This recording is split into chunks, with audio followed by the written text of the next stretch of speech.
Hello everyone and welcome to Blog Runner Everything and welcome back to the channel or to the podcast wherever you might be listening from, and we're going to talk very quickly here about Barcelona's 1-0 loss to Almeria that came away from home in La Liga on Sunday night. Barça, of course, going into this game had the chance to go 10 points clear of Real Madrid, but of course, as fate would have it, that did not happen.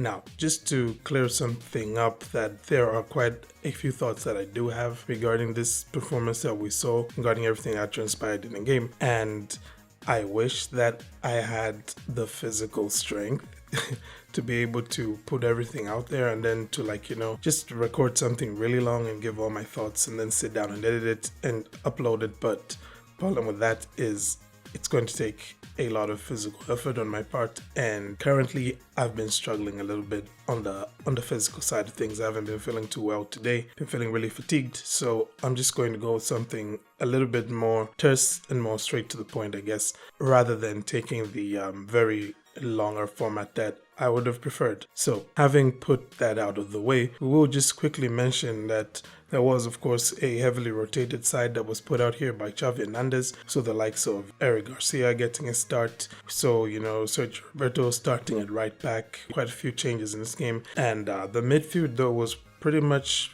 something like as strong as Barca can manage at the moment, because you did have Gavi, Kessie, Roberto, and Sergio Busquets in there. And it's because of that I found Xavi's tactical approach to this game to be rather odd. I didn't think that his starting lineup was wrong per se. Maybe the only mistake he could have made here with the starting 11, I think maybe it could have been putting Eric Garcia in this game, because we all know by now that Eric Garcia does not match up very well against big physical number 9s, of whom Almeria had 2 today, and naturally it was him failing to deal with one of them that eventually led to the goal. But that's besides the point. The point here, I think, even more damaging than putting Eric Garcia in the backline was the tactical approach from Xavi Hernandez. We saw Barcelona try a lot of crosses in this game. Okay, I mean a lot of crosses. Now, I do not know when FC Barcelona became Stoke City, but when you've got defenders who are as tall as Almeria's centre-backs are, you could be Stoke City, but you're probably not going to win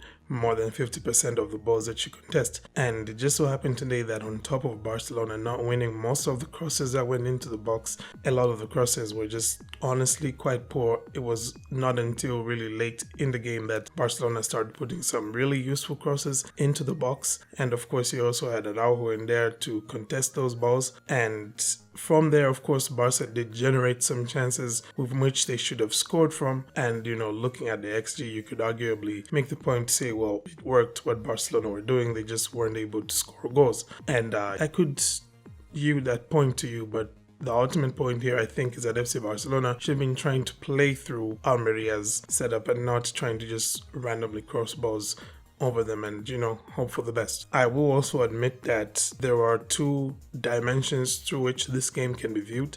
The first one, like I have mentioned, is that Barcelona's tactical approach was completely wrong from the off and it played into Almeria's strengths defensively. The other perspective is, of course, the fact that Almeria only had 2 shots on target this entire match and they scored a goal from them. Almeria had the lower XG in this match and they scored a goal and Barcelona didn't. So the issue here, you could also say, was just a case of FC Barcelona not finishing their chances, but more so, this was just one of those days where the ball just wouldn't go in for Barca, because it did generate some good chances late on, like I had said, from those crosses that were being whipped in by Alonso and by Ferran in particular. And ultimately, I guess that's how it played out. Anywho, like I had said, I'm not going to be able to speak for very long with this review. Of course, we're going to look forward to the upcoming game against Real Madrid on Thursday, the Copa del Rey.